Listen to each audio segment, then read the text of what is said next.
Quand nous pensons à la douleur et à la souffrance, nous avons tendance à les confondre, croyant que l'une entraîne nécessairement l'autre. Il est naturel de supposer que là où il y a de la douleur, il y aura de la souffrance, et que la seule manière de se libérer de cette dernière est d'éliminer la première, n'est-ce pas? Pourtant, selon les enseignements bouddhistes, bien que ces deux expériences soient intimement liées, la douleur et la souffrance sont en réalité deux phénomènes distincts. La célèbre phrase « La douleur est inévitable, mais la souffrance est un choix » révèle une vérité profonde sur la condition humaine. Nous ne pouvons pas échapper à la douleur, qu'il s'agisse de maladies, de pertes, de séparation ou d'échecs matériels ou sociaux. Cependant, le degré de souffrance que nous vivons en réponse à ces événements diffère considérablement d'une personne à l'autre. Certains surmontent des épreuves majeures avec une résilience étonnante, tandis que d'autres sont plongés dans la détresse pour des contrariétés mineures. Cette distinction montre que la souffrance n'est pas une conséquence automatique de la douleur, mais qu'elle peut être modulée et gérée. La première noble vérité du bouddhisme stipule que la souffrance fait partie intégrante de la vie, se manifestant sous diverses formes comme la tristesse, la peur de la perte ou le regret. Quasiment tout le monde, à un moment donné, sera confronté à ces sentiments. Pourtant, le bouddhisme offre un chemin de libération de la souffrance, car les enseignements du Bouddha sont conçus pour nous aider à transcender cette condition. Une étape clé de ce processus consiste à reconnaître que les agressions provenant de l'extérieur sont inévitables, mais que nous pouvons limiter la souffrance qu'elles provoquent en changeant notre manière de réagir. L'impermanence est une vérité fondamentale de l'existence humaine. Le monde change constamment. Il peut nous apporter prospérité à certains moments, puis tout reprendre sans prévenir. Selon la vision bouddhiste, croire que nous pouvons échapper à ces fluctuations imprévisibles revient à ne pas comprendre la réalité.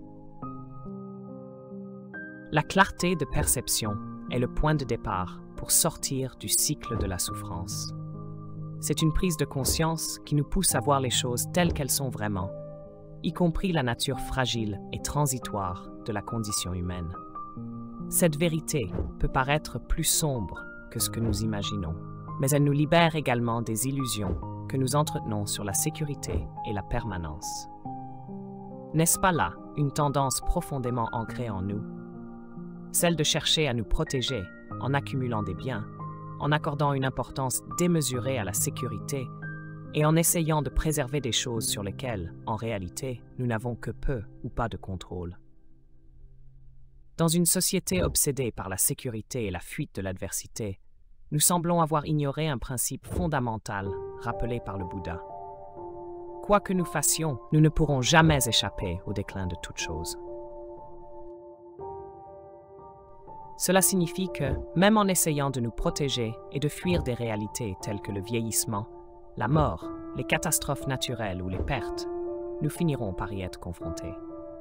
Le bouddhisme désigne ces changements inéluctables comme les « huit vents du monde ». Plaisir et douleur, gain et perte, éloge et blâme, renommée et déshonneur. La plupart des gens passent leur vie à poursuivre le plaisir, les avantages, les éloges et la gloire, tout en fuyant la douleur, la perte, la critique et l'opprobre. Ces vents, qui tour à tour nous élèvent ou nous abattent, sont inévitables. Mais au lieu de chercher à contrôler ces forces, le bouddhisme nous invite à accepter leur existence et à comprendre que notre souffrance vient non pas de ces vents eux-mêmes, mais de notre attachement à vouloir les manipuler. Ce détachement ne signifie pas indifférence ou apathie, mais plutôt un lâcher-prise sur les illusions que nous avons sur le contrôle absolu de notre vie. Cette vision, ancrée dans la pleine conscience et la méditation, nous aide à développer la capacité de vivre avec la douleur sans être consumés par la souffrance. Lorsque nous basons notre bonheur sur les circonstances extérieures, nous devenons dépendants du monde qui nous entoure, au lieu de prendre en main notre propre état d'esprit. L'état intérieur de la plupart des gens fluctue en fonction des événements extérieurs, sans véritable contrôle. Le Bouddha l'a bien exprimé.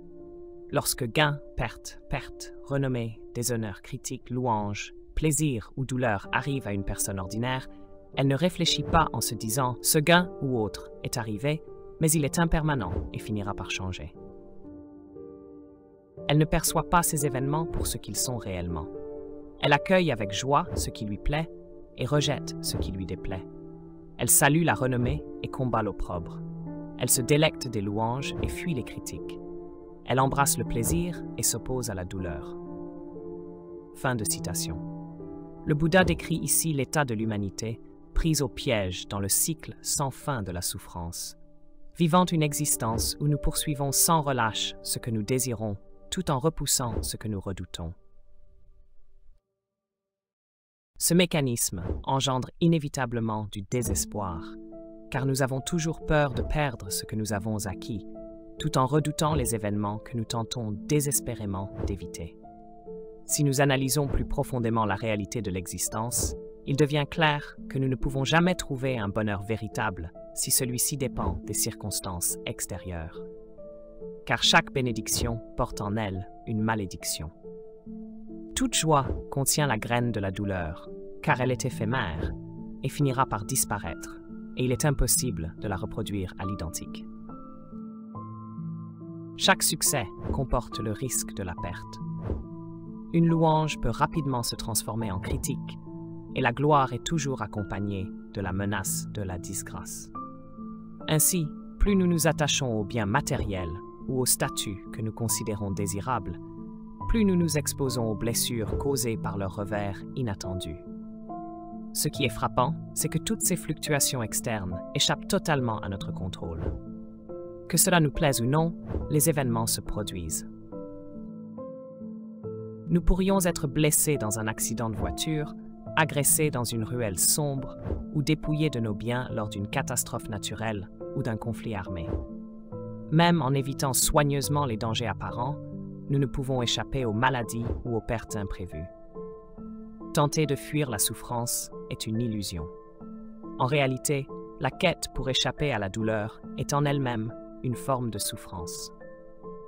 Même si nous parvenons à réduire notre inconfort, nous vivons toujours dans la peur d'y être confrontés un jour.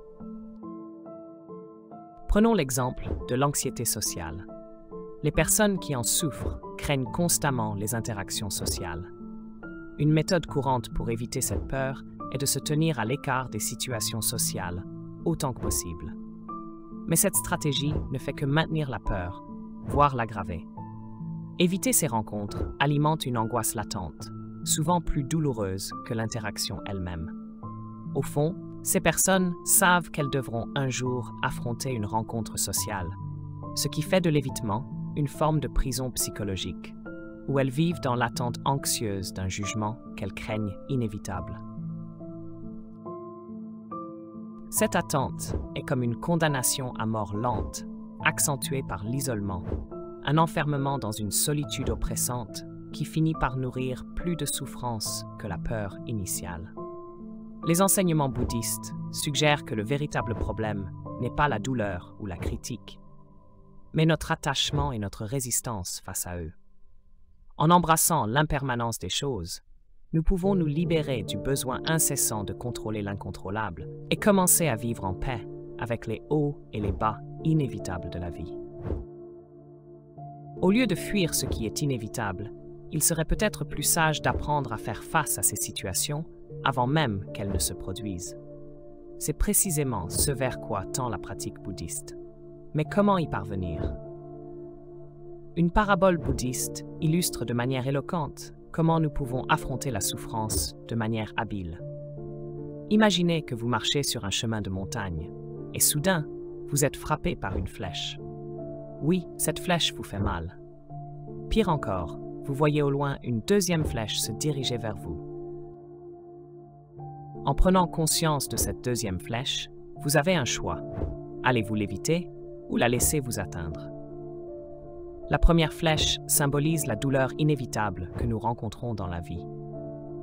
Souvent, nous ne la voyons pas venir, et même si nous le faisons, il est impossible de l'empêcher totalement. C'est une réalité tragique, mais une douleur que nous devons accepter tant que nous sommes vivants. Cette première flèche représente ces moments où vous êtes coupé dans la circulation, insulté par quelqu'un ou trahi par votre partenaire. Nous avons un certain pouvoir d'influence sur ces situations, mais jamais de contrôle total. Cependant, la deuxième flèche est différente. Contrairement à la première, celle-ci peut être évitée. Elle représente notre réaction à la première flèche, et c'est là que tout se joue. La deuxième flèche est celle qui fait le plus de mal, car elle frappe exactement au même endroit. Doug Smith, directeur de recherche de l'Institut du Dhamma en ligne, décrit cette deuxième flèche comme ce que nous appelons la souffrance ou l'insatisfaction. Elle s'accompagne de toute la douleur et de l'inconfort causés par la première flèche. Prenons l'exemple de quelqu'un qui perd son emploi. Il perd une source de revenus, l'opportunité de se développer professionnellement et doit dire au revoir à des collègues qu'il appréciait tout en faisant face à des défis financiers. Ce sont là les désagréments normaux de la vie que la plupart des gens expérimenteront à un moment donné. En d'autres termes, cette personne a été frappée par la première flèche. À ce moment-là, elle a un choix. Soit elle retire la flèche et accepte la situation en poursuivant sa vie, soit elle laisse la deuxième flèche la frapper en se plongeant dans la colère, le désespoir et l'autocritique, rendant ainsi la situation bien pire qu'elle ne l'était déjà. En résistant au oui-vent du monde, en se rebellant contre la critique, l'échec, la douleur, nous nous infligeons nous-mêmes des souffrances supplémentaires. Cela s'applique également à l'anxiété. L'anxiété, en soi, est une sensation inconfortable sur le plan physique, et il y a une multitude de raisons pour lesquelles elle peut survenir. Bien que l'anxiété ne soit jamais agréable, ce qui l'aggrave, c'est la résistance que nous lui opposons. Alan Watts a comparé cette dynamique à l'effet de rétroaction que l'on observait sur les anciens téléviseurs. Je suis anxieux, et je ne devrais pas l'être. Mais, comme je ne peux pas m'empêcher de m'inquiéter, je m'inquiète du fait que je m'inquiète. L'anxiété apparaît, et c'est là la première flèche. Mais en combattant cette anxiété, en cherchant à l'éliminer ou à la fuir, elle grandit. Ce combat intérieur est la deuxième flèche. Plus nous résistons à l'anxiété, plus elle se renforce, et cela devient un cercle vicieux. Au lieu de permettre à cette émotion de s'évanouir naturellement, nous lui donnons de l'énergie en la rejetant, en la nourrissant par nos propres pensées et inquiétudes. Ce processus peut rendre un malaise passager bien plus douloureux qu'il ne l'était à l'origine. Ainsi, selon la sagesse bouddhiste, apprendre à accepter la première flèche, la douleur initiale, sans y ajouter une deuxième flèche, est fondamental. Cela demande une prise de conscience et un lâcher-prise qui ne sont pas naturels pour la plupart d'entre nous. Mais avec la pratique, en cultivant cette pleine conscience, nous apprenons à voir la douleur pour ce qu'elle est, une expérience passagère et inévitable, et à éviter d'aggraver notre souffrance par nos réactions. La vraie maîtrise réside dans cette capacité à se détacher des réponses émotionnelles automatiques face à la douleur. En reconnaissant que nous ne pouvons contrôler les événements extérieurs, mais que nous avons le pouvoir de contrôler nos réactions, nous découvrons une forme de liberté intérieure. Ce n'est pas la douleur qui nous enchaîne, mais notre résistance à cette douleur, notre refus d'accepter l'impermanence de toute chose. C'est en cela que réside l'art de vivre une vie plus épanouie et plus sereine, en accueillant la douleur inévitable, sans lui permettre de se transformer en souffrance prolongée. Le bouddhisme reconnaît l'existence de la souffrance, mais propose également un chemin pour s'en libérer. Ce remède réside dans la pratique du noble sentier octuple, considéré comme la voie vers la libération de la souffrance, un état que l'on appelle l'éveil. Bien que le noble sentier soit vaste et complexe, et qu'il serait difficile de l'expliquer en profondeur dans une seule vidéo, de nombreuses ressources existent pour ceux qui souhaitent approfondir.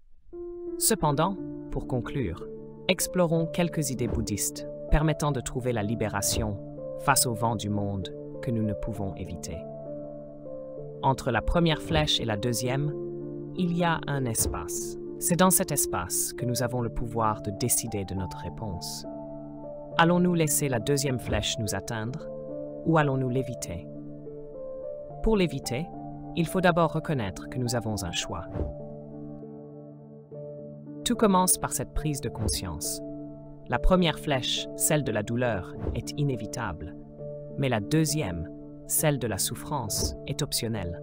La colère, le ressentiment et les ruminations mentales telles que l'anxiété excessive sont autant d'expressions de cette deuxième flèche.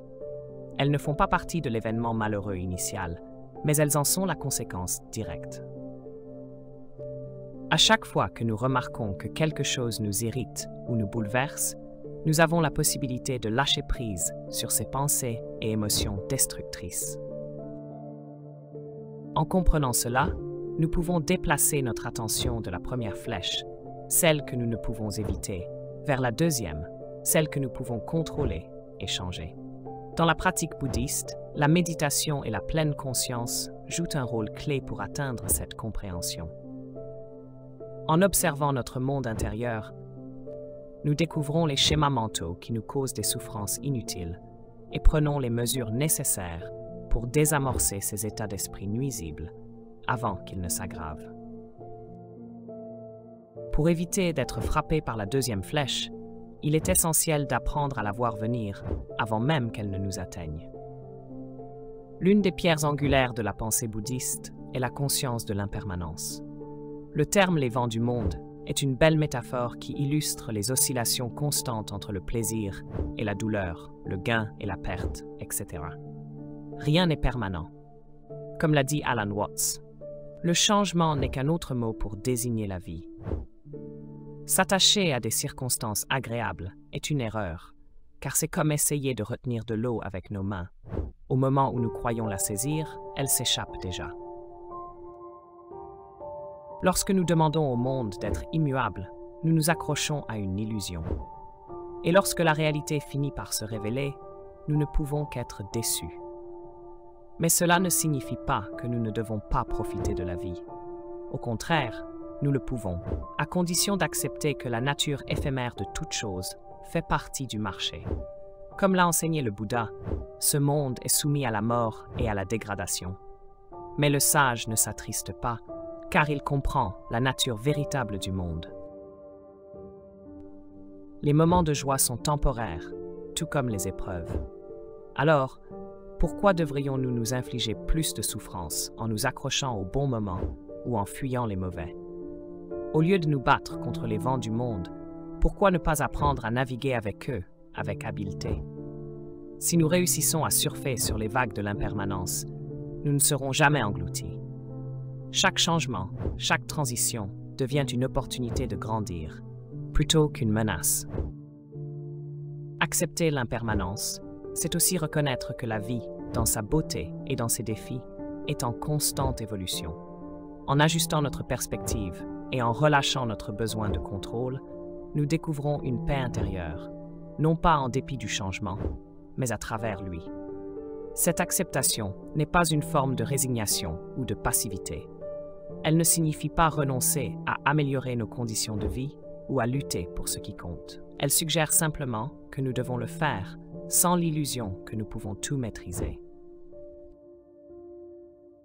En d'autres termes, il s'agit de naviguer dans la vie avec souplesse et de ne pas être brisé par les événements imprévisibles.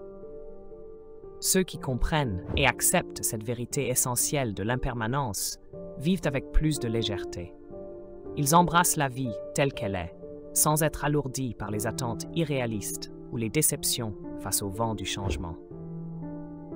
Les marins expérimentés savent garder leur bateau à flot, même dans des conditions météorologiques imprévisibles et difficiles.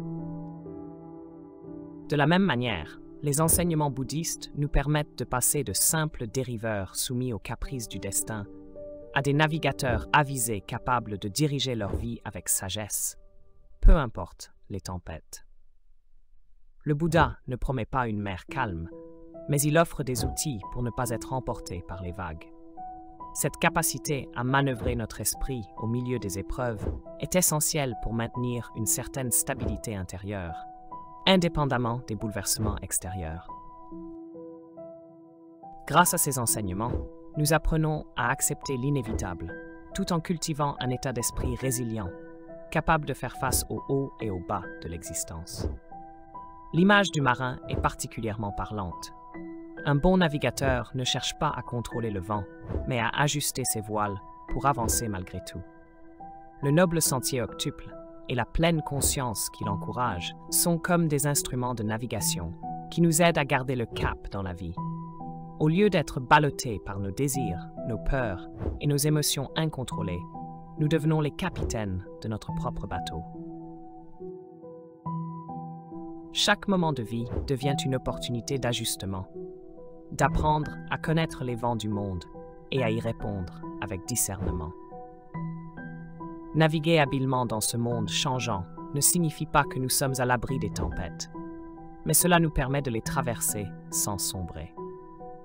Le bouddhisme nous apprend à nous ancrer dans une conscience claire de l'impermanence, à ne pas être pris dans les tourments des événements, mais à agir avec la sagesse et la compassion nécessaires pour rester sur la bonne voie. Merci d'avoir suivi cette vidéo. J'espère que ces réflexions vous auront apporté des éclairages précieux. N'oubliez pas de cliquer sur like, de partager et de vous abonner pour ne rien manquer des vidéos à venir. Votre soutien est grandement apprécié.